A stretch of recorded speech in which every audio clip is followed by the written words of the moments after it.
Welcome to Bani Hashim Brigade. This video aims to remove all your doubts about whether the moon was split or not, and surely will answer all the silly allegations of the disbelievers about the incident. The incident of the splitting of the moon was one of the miraculous events for the whole human race. Let me give you a glimpse of the incident to start our discussion. The Kuffars of Makkah asked the Prophet Muhammad, peace be upon him, to split the moon into two halves as a proof of his prophethood and correspondence with God, about which they told they would enter Islam if he could do so. The Prophet prayed to God, and on the full moon day, Angel Jibreel informed the Prophet of the acceptance of the prayer. The Prophet told the disbelievers to gather themselves for the event. The Prophet pointed his index finger towards the moon, and soon the moon was split, such that the mountain of Hira was seen in between them. Both the halves of the moon were shining. Now let's analyze the whole incident in detail. To begin with, it were the disbelievers only who asked the Prophet to split the moon into two halves, after which they were to believe him and his message.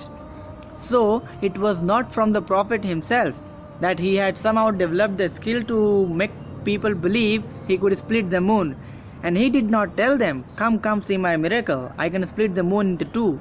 No, it was just a strange thing being demanded by the disbelievers, which they knew that Prophet or anyone in the world could never achieve. They knew this, that he would never be able to do this through any means, not even by magic, because they knew he was not a magician, and such things cannot be achieved by magic. That's why they demanded him such things. Now after the moon was split, Prophet told his companions as well as the disbelievers to bear witness to the incident. And note that none of the disbelievers said that they cannot see the two halves of the moon. They all accepted that they could see the two parts of the moon with their eyes. I wonder how could the disbelievers of 21st century even doubt the fact that the people saw the moon in two parts, when the disbelievers themselves agree that they could see the two parts of the moon. This is confirmed further from the hadith books, where the disbelievers started telling their men that do not be deceived by seeing the two halves of the moon. You are under a magical spell, and your eyes have been curtained to see two halves of the moon. The disbelievers then started telling the Prophet that we cannot believe our eyes, as we fear we have been affected by magic. After such response from the disbelievers, the verse 54.1 of the Quran was revealed, where the God says, "Closer approaches the hour and the moon has split. Yet when the disbelievers see our signs, they turn away and say this is passing magic." This makes it damn clear that at least people saw the two halves of the moon. This is all history. Disbelievers then told the Prophet that we would believe that the moon has really been split into two if the caravan that arrives tomorrow from the outskirts of Makkah agrees to witness the incident. They said this because magic can only be done over the eyes of people who are in front of the magician, and the caravan that would arrive the next day would be of complete strangers, and they would have been resting to sleep just outside the Makkah at night. So there were great chances that someone from them would see the moon split. The next day the caravan arrived, and they all admitted being the witness to the incident. And many more wayfarers came to Makkah and asked the people about the splitting of the moon. So all this made the disbelievers conclude that not only us but many others have also seen the two halves of the moon. This is again further confirmed from the hadith books, that the disbelievers started saying that the Abu Talib's orphan has cast his magic over the entire skies. They said this because they were astonished to know that many others have also witnessed the incident. So from all of this, one thing is for sure, and that is that indeed people saw the moon split into two. This cannot be denied. This is a historical fact. The people who saw this incident were the ones who passed the information to the next generations, and none in the history has denied that he was not able to see the two parts of the moon when Prophet asked them to see.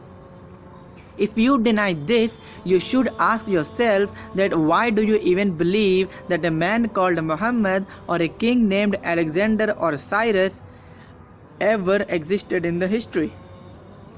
If the incident of seeing the splitting of the moon can be made up and accepted, though being false, by thousands of enemies of Islam, as well as friends of Islam who were once enemies too, then you should believe that everything in history is just made up and you have no information of the past.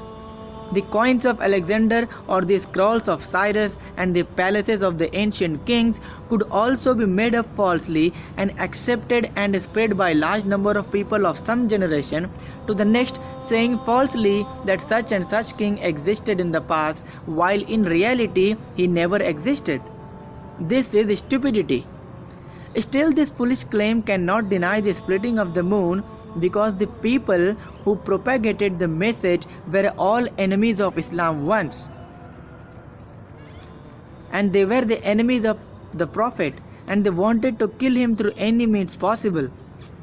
I don't know why would disbelievers of the 21st century think that enemies of Islam will tell their children that they saw the moon split into two, that they would have never seen it. A warm salute to the foolishness of the disbelievers of 21st century. And there are many other witnesses of the splitting of the moon, like the Baba Ratan al-Hindi and the Malabar dynasty king Chakravarti Farmas, who too are solid proofs of the splitting of the moon. I would make a separate video on them if possible, but the above cited reasons are just enough for men with perception to realize the truth. Forget what NASA and scientists say about the splitting of the moon. Scientific evidence cannot change history. If 200 years from now scientists are not able to find the evidence of atomic bomb explosion in Hiroshima and Nagasaki, then would that mean that those cities were never bombed? You won't believe scientists because you know its history. Who cares what NASA and scientists say, when whole of the Arabs, the Middle East and Africa have the event documented in history? The ayah of the Quran was revealed on the very incident. From that incident, the people started reciting that ayah of the Quran. Next point to be cleared is, was that all magic that Prophet did on people? To answer this, I would like to address the atheists first. Look, atheism does not believe in anything like magic and jinns, as science has no proof of it yet. So surely you atheists have to believe that people saw the moon split into two, so indeed it was split. No comments. Now coming to the religious people, look, the kuffars of Makkah knew that Prophet was not a magician. That's why they said earlier that they will enter Islam if he would split the moon. Second, magic cannot be done on people throughout the world, and neither any such type of magic has ever existed on earth. Otherwise, you would find 4 suns someday and no sun someday and 5 parts of the moon someday. Surely, world has never seen such type of magic, and magic does not at all has such power to convert the day into night and night into day. It's your blind faith that through magic you could do anything. Then, if Prophet did this out of magic, then why didn't the later magicians repeated this and proved the world that it was magic? Further, if Prophet would have been a magician, then surely out of 11 of his wives, at least one would have exposed him. But none of them ever doubted him, nor his companions, nor his enemies. The enemies called him magician just because they were not able to believe his miracles. In the next video, I will explain you in great detail why Prophet was not a magician. Subscribe to my channel for future videos.